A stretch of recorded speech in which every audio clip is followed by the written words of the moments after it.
Hello everyone, आप सभी का E Study Point Hindi YouTube channel में बहुत बहुत स्वागत है। आज के इस वीडियो में पढ़ने वाले हैं बॉडमास का नियम। बॉडमास का नियम क्या है और बॉडमास के नियम के अनुसार किसी भी सवालों को कैसे हल किया जाता है। जब कोई स्टूडेंट सिंप्लीफिकेशन के सवालों को हल करने के लिए बैठता है तो वह सोच में पड़ जाता है कि कौन सा चिन्ह पहले हल करूं। और अगर देखा जाए तो सिंप्लीफिकेशन से ऐसे बहुत सारे कॉम्पिटिटिव एग्जाम्स में क्वेश्चन पूछे जाते हैं। तो मैं इस वीडियो के माध्यम से बताना चाहूँगा कि किसी भी सवाल में बॉडमास का नियम कैसे लागू होता है। तो चलिए शुरू करते हैं। सबसे पहले यहाँ पर लिख लेते हैं बॉडमास, BODMAS। अब इसके बाद जान लेते हैं इन अल्फ़ाबेट का मतलब क्या होता है। बी का मतलब होता है ब्रैकेट, ब्रैकेट को कहते हैं कोष्टक। और ओ का मतलब होता है ऑफ, ऑफ का मतलब होता है का, और जहाँ भी का लिखा हो वहाँ पर करते हैं गुणा। और डी का मतलब होता है डिवीजन, डिवीजन का मतलब होता है भाग। और एम का मतलब होता है मल्टीप्लिकेशन, मल्टीप्लिकेशन मतलब गुणा। और ए का मतलब होता है एडिशन, एडिशन का मतलब होता है जोड़। और यहाँ पर एस का मतलब हो जाएगा सब्सट्रैक्शन, सब्सट्रैक्शन मतलब होता है माइनस, मतलब रेड। तो हमने यहाँ पर जान लिया है कि बॉडमास के अल्फ़ाबेट से कौन कौन सा चिन्ह बनते हैं। अब इसके बाद जान लेते हैं कि इन चिन्हों में से किसी भी सवाल में सबसे पहले किसे हल करते हैं। तो जब भी किसी सवाल में अगर ब्रैकेट हो तो सबसे पहले ब्रैकेट वाले को हल करेंगे।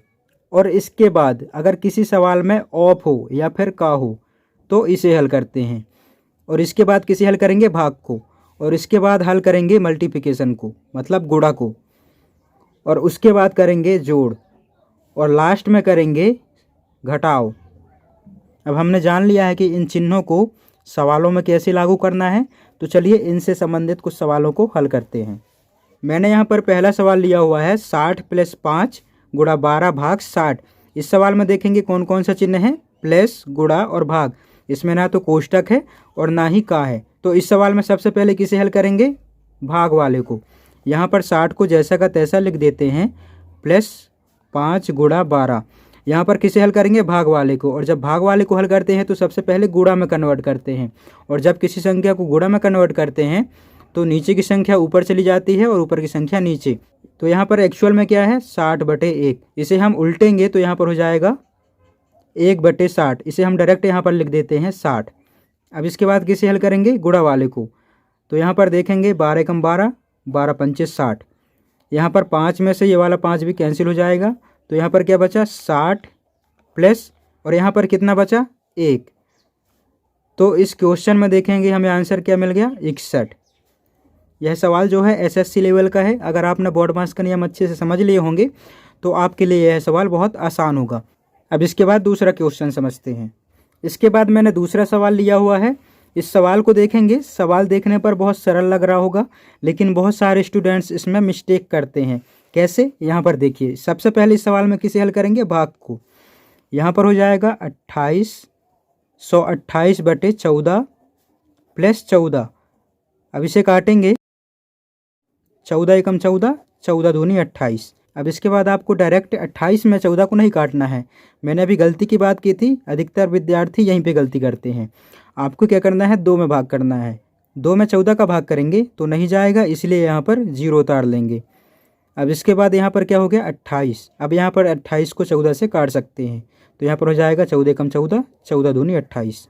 इसके बाद यहाँ पर लिख सकते हैं 202 प्लस 14। इसे जोड़ेंगे तो यहाँ पर हो जाएगा 4 और 2 6, 1 2। यहाँ पर क्या मिल गया, इसका आंसर 216।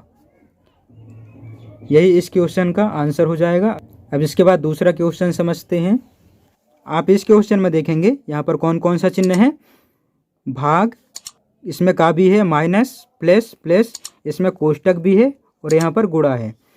तो इस सवाल में सबसे पहले किसे हल करेंगे, सबसे पहले हम कोष्टक वाले को हल करेंगे। उसके बाद फिर का वाले को, फिर भाग वाले। तो सबसे पहले यहाँ पर 48 को जैसा का तैसा लिख देते हैं, भाग 4 का 2 - 5 प्लस 8 प्लस कोष्टक के अंदर वाले को हल करेंगे 16 दूनी 32। अब इसके बाद हल करेंगे का को, यहाँ पर हो जाएगा 48 भाग 4। का को कैसे हल करते हैं मैंने बताया रहा, जहाँ भी का लिखा हो वहाँ पर गुणा करते हैं। गुणा 2 हो जाएगा माइनस 5 प्लस 8 प्लस कोष्टक को हटा देंगे तो यहाँ पर हो जाएगा 32। अब इसके बाद किसे हल करेंगे, भाग वाले को। तो यहाँ पर हो जाएगा 48, इनका गुणा कर देंगे तो 4 दूनी 8। 8 को हम यहाँ बटे में ले आते हैं, भाग को कन्वर्ट कर रहे हैं गुणा में, इसलिए 8 को नीचे ले आते हैं। इसके बाद यहाँ पर है माइनस 5 प्लस 8 प्लस 32, इसे काट देंगे, 8 एकम 8, 8 छंग 48। अब यहाँ पर हो जाएगा 6 माइनस 5 प्लस 8 प्लस 32, इसे जोड़ेंगे, 32 में 8 को जोड़ेंगे 40 और 6 46, 46 में 5 को घटा देंगे, यहाँ पर मिल जाएगा 41। तो इस क्वेश्चन का आंसर कितना मिल गया, 41। यही इस क्वेश्चन का आंसर है। अब इसके बाद दूसरा क्वेश्चन समझते हैं। इसके बाद अगला क्वेश्चन है 100 का 25% प्लस 150 का 20%। यहाँ पर का दिया हुआ है, तो सबसे पहले हम का वाले को हल करेंगे, और यहाँ पर तो परसेंट भी दिया हुआ है, तो इसे कैसे हल करेंगे, इससे कोई फर्क नहीं पड़ता। अगर आप सवाल को बॉडमास के नियम के अनुसार हल करेंगे तो सवाल हल होता हुआ चला जाएगा। यहाँ पर लिख लेते हैं 100, का वाले को हल करेंगे, और जब हम का वाले को हल करते हैं तो का को हम यहाँ पर गुणा में कन्वर्ट कर लेते हैं। यहाँ पर देखेंगे 25% है, और जब परसेंट को बदलेंगे तो यहाँ पर हो जाएगा भिन्न में 100 बटे में 100 प्लस 150, का को गुणा में कन्वर्ट कर लेते हैं। यहाँ पर लिखा हुआ है 20%, परसेंट को कन्वर्ट कर लेते हैं 100 में, तो इसके बटे में हो जाएगा 100। अब इसे हम आसानी से हल कर पाएंगे, ये 100 से 100 कट जाएगा, और यहाँ पर ये 2 जीरो से ये 2 जीरो कट जाएगा, तो यहाँ पर मिल गया 25 प्लस 15 दूनी 30। इनको जोड़ेंगे तो यहाँ पर हो जाएगा 30 20 50 और 5 55। तो इस क्वेश्चन का आंसर क्या हो जाएगा, 55। अब इसके बाद लास्ट क्वेश्चन है। इस क्वेश्चन में देखेंगे यहाँ पर का लिखा हुआ है, कोष्टक नहीं है, तो सबसे पहले किसे हल करेंगे, का वाले को, और उसके बाद भाग वाले को। तो यहाँ पर हम 12.5 को जैसा का तैसा लिखे रहने देते हैं, प्लस 100, का को हम यहाँ पर गुणा में कन्वर्ट कर लेते हैं, 10 सही 1/4 भाग 10 का को हम गुणा में कन्वर्ट कर लेते हैं, यहाँ पर हो जाएगा 10%। यहाँ पर परसेंट को हटा देते हैं, और जब परसेंट को हटाएंगे तो हर में क्या हो जाएगा, 100। अब इसके बाद यहाँ पर देखेंगे किसे हल करेंगे, भाग वाले को। तो यहाँ पर हम लिख लेते हैं 12.5 प्लस 100 गुणा में इसे भी सरल कर लेंगे, 10 के 40 और 1 41 बटे 4।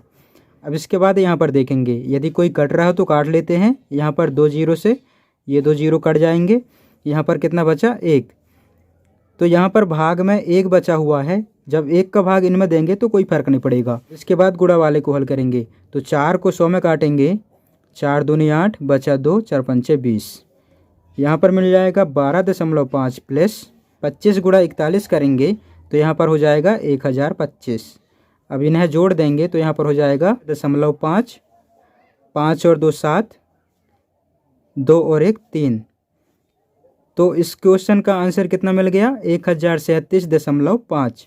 यही इस क्वेश्चन का आंसर है। इस तरीके से बॉडमास के नियम के अनुसार कठिन से कठिन सवालों को आसानी से हल किया जा सकता है। आई होप कि आप लोगों को बॉडमास का नियम क्या होता है समझ में आ गया होगा। आज के लिए इतना ही। अगर वीडियो पसंद आई हो तो चैनल को लाइक शेयर सब्सक्राइब जरूर करें।